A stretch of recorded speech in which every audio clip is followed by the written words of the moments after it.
how is automation going to help increase efficiency of a human? Let's say you want to start your work early in the day, let's say 7 o'clock. What happens to your day-to-day activities? For example, there might be something you have to do it from morning 5 to 7, Yes, something like yes. that. Okay. So what happens is everything consumes some time. Okay. There are something where time is needed, but not your skill. For example, let's say you're washing your clothes. You have to soak the clothes for 30 minutes and you will, let's say, and if the resources are not available at your premises, you have to go somewhere else. You can't do any other work during that time. And it will also consume a time. Yeah, exactly. So these are the things that you can actually try to pivot it to automation. Okay, so I think that's the right word there. Pivoting things to what are the things that you can pivot? Time, robustness. Yes. Okay, so let's say you can do a work for 30 minutes, yes, but can you extend it more than that? Maybe the person will get tired. So, and it's not really possible that you can do it throughout the day, but these devices can do. Like in very hot and humid places, the fan runs for 24 hours. Yes. Which a person cannot do. Right. Yes. So I think it's more about building a very robust system which can actually take away your time and time requirement basically. So which can take away your time requirement and allows you to use that time in something better and productive. Yes, exactly.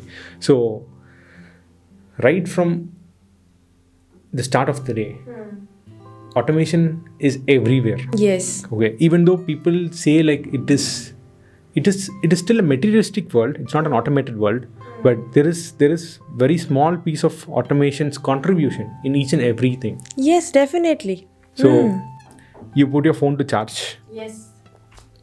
It charges, and there are phones which can cut off your charger after it is charged. Yeah. And especially there are some in today's world everything is electric, right? And it's transforming towards electric. So EV bikes, like people were scared to use or charge the batteries because overcharging will have a catastrophic effect on the batteries. So automation is a very small piece there. When it is charged, cut off the charger. Yes. Okay. Auto cut. Yes. Where if you are doing it, I remember my days where I know lithium-ion batteries will blast when you overcharge it. So whenever I put my phone to charger, I used to set an alarm. I used to wake up, remove the charger.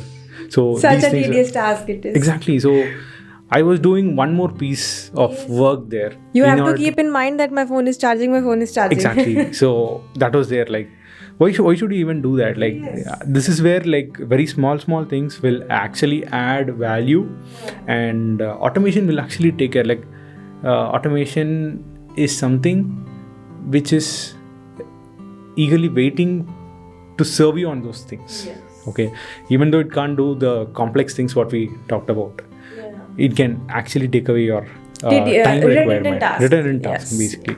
So. And how does automation affect speed in a positive or a negative manner? There are, like in any manufacturing industry, whenever they want to, they'll set the process right. Initially, in any manufacturing, the process is set right. Okay, there is a very good quote in digital world. First, get it right and then make it fast. Okay.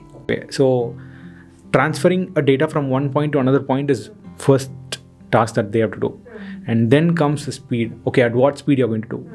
Like when speed increases, the volume increases. Yes. Yeah.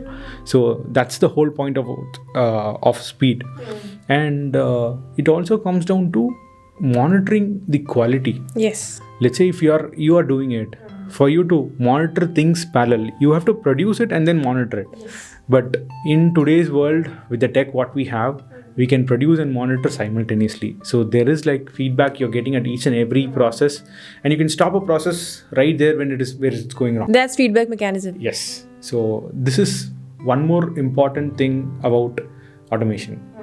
How you're integrating, how you're giving feedback to the system, where system knows, okay, something is going wrong, I have to stop or I have to reject this unit. There are no questions why it is stopping and what is happening. No. Definitely not, because and obviously there are logs where you can it can give you a report, okay, this unit has been rejected because of this malfunctioning or something, like that.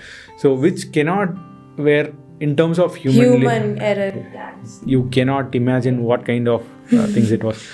Earlier days, it took almost 70 days for manufacturing a car. Okay. Even before like 10 years, I guess. It took 70 days for manufacturing one car.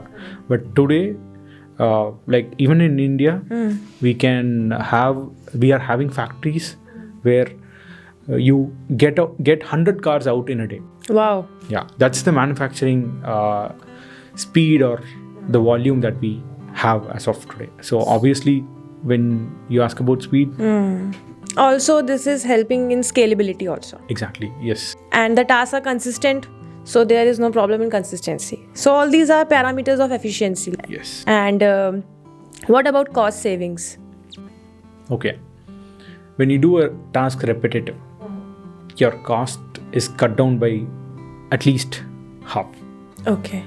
So for example, let's say you make one unit of any product. We'll take the same phone cover example. When you do that, so the time spent for each process is, let's say, 100%. When you do mass manufacturing or you automate something, the time taken is cut down by 1/10 of it, because you know what is the process. You can actually there are two things involved here. One is your actual process that you have to do, and the other one is pre-processing. Okay. Like while this process is going on, you can do pre-processing. Yes. Okay. So for the next batch or for the next unit. So that's where I think a lot of time is being saved here. Like machines can work 24/7, but humans cannot do. So that's automation is making lives efficient and making our lives very simpler in these terms. No doubt. So can you please tell some examples of other industries where automation is happening? It's there in every place. Okay. For example, you can't specifically point out a place where you don't have any automation there. Okay. So let's start from our... Let's say healthcare industry. Healthcare. Today, robots are doing operations. Okay. Which is a very complex thing. Yes. Like which was only possible by another person. Human to do it. And today there is automation everywhere. And let's say like any scanning that you do today involves a lot of automation. Okay. For example, MRI or CT. It is not just something like you send some signal and receive it. It is a series of operation which is executed, and that too it's a very precise, high-speed operation. Yes. And you get your results in like by the time you come out, your results are ready. There. Yes. Right. So that is one amazing thing what we have today. So how is automation helping in logistics or transportation? Okay. Automation's requirement is very huge. For example, let's take any corporate who's into logistics today has automated, and there are robots which is actually doing any logistic work be it inside the warehouse or even outside the warehouse. Segregating things and sorting it, space management. When it comes to warehouse logistics, where does most of your cost goes? Storing the material, using the space, right? And you have to maintain the space at a particular conditions. You can't just like that keep it on a shelf. Like in 3 months, the product will lose its quality. So all these things, right? Like from the day one, like when you say like you want to maintain the product quality for like 1 year, there is a place to actually store it. And what happens is all these parameters are continuously monitored in logistics. When it comes to logistics, you don't need a human to go and deliver something somewhere. Okay, so you have everything automated. Like in the US and UK, they have already started trials of drone deliveries and all. We already know drones are there for a very long time, but deliveries have been approved and they have been started. So very soon we can expect that in India. India also has started trials. So you can expect food being delivered in like 5 minutes in your house, which is something very good about having automation into logistics. Yes. It actually speeds up. Before 10 years, your letter would take almost a week to reach you. Yes.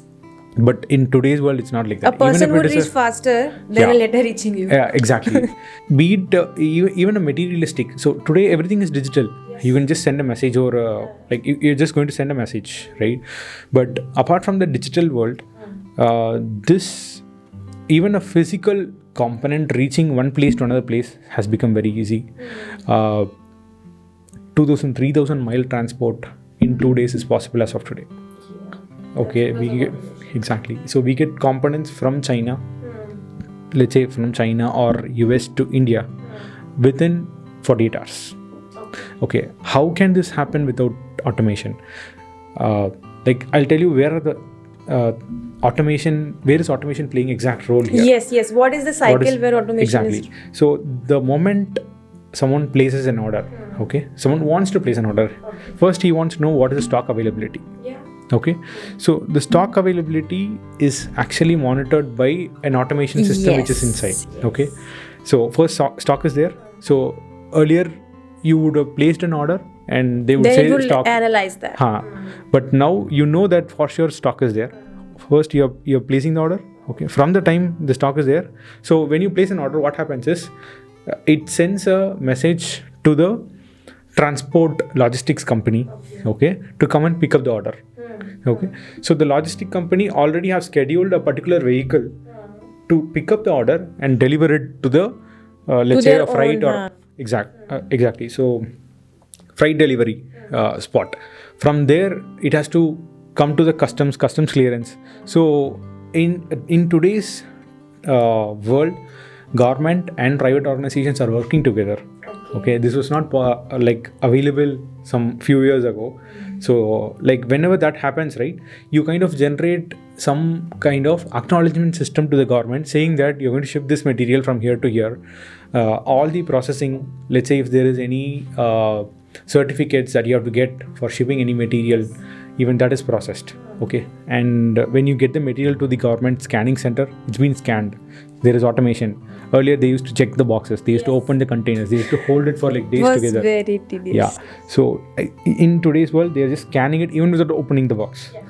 Scanned it, now it's cleared, now it is boarded, and about the flight travels. It's in a day you can go to any place in the world. Any place of the world, yes. So once it is done, the same process is happening in reverse. It's coming to the hub and then it's getting delivered.